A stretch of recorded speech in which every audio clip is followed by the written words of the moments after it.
C'est un petit village, mais vraiment petit. Tout le monde connaît tout le monde. J'aimais bien ça. T'étais jamais seul. Ma vie, c'était mes parents, mon frère, et ceux avec qui je jouais le soir sur la place du village après l'école.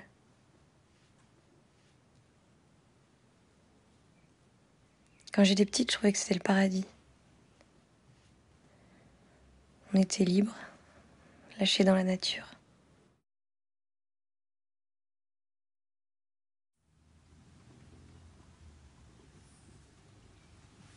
À 15 ans, j'ai commencé à me sentir enfermée un peu, à l'étroit.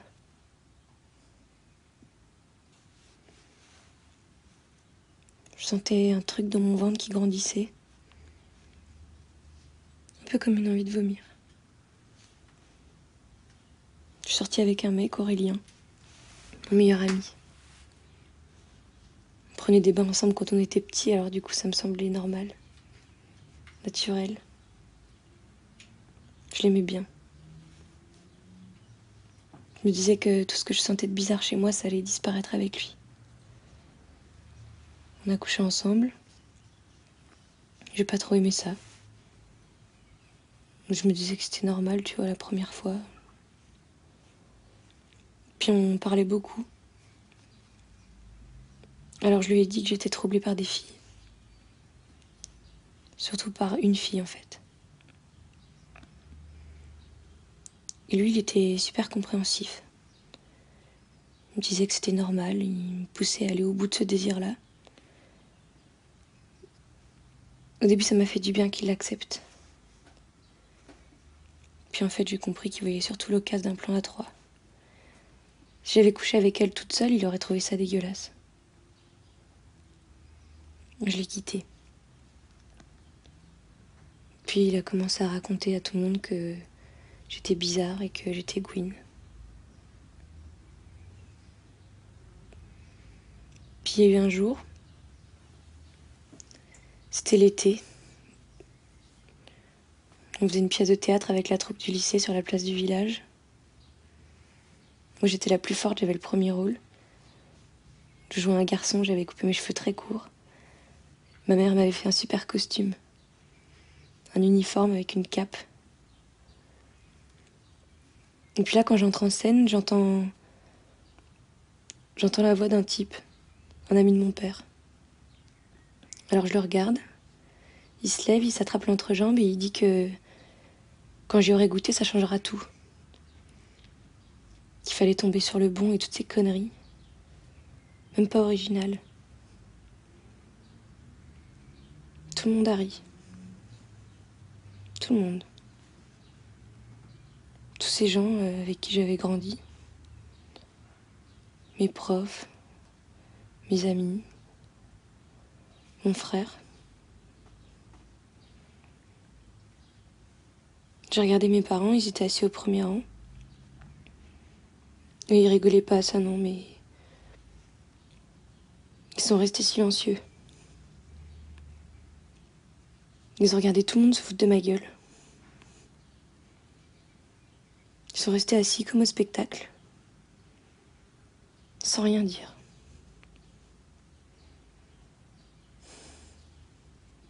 Le pire, c'est que je les ai même pas détestés.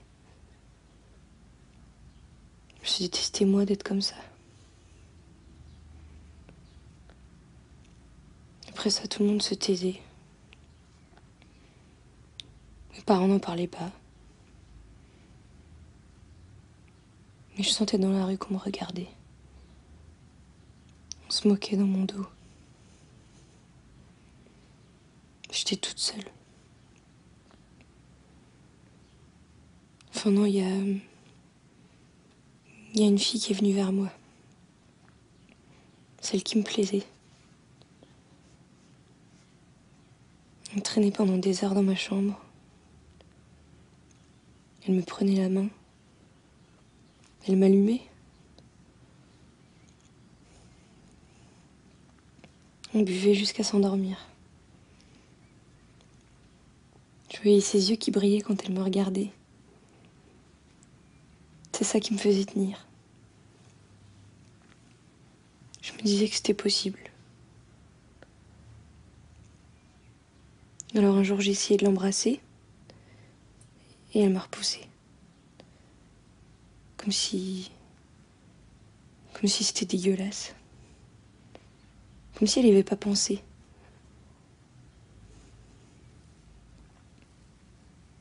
Aujourd'hui, je sais qu'elle avait peur, mais à l'époque, elle riait très fort. Comme si c'était ridicule.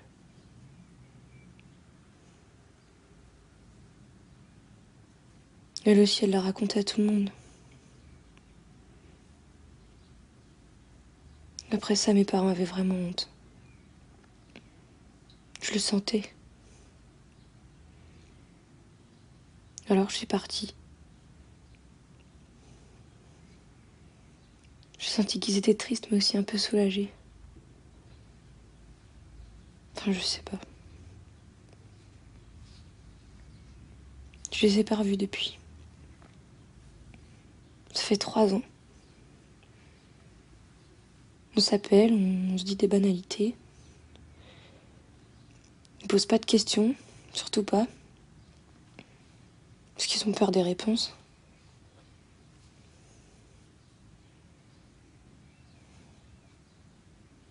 Et maintenant, je suis bien ici. J'arrive pas encore à dire que c'est chez moi, mais...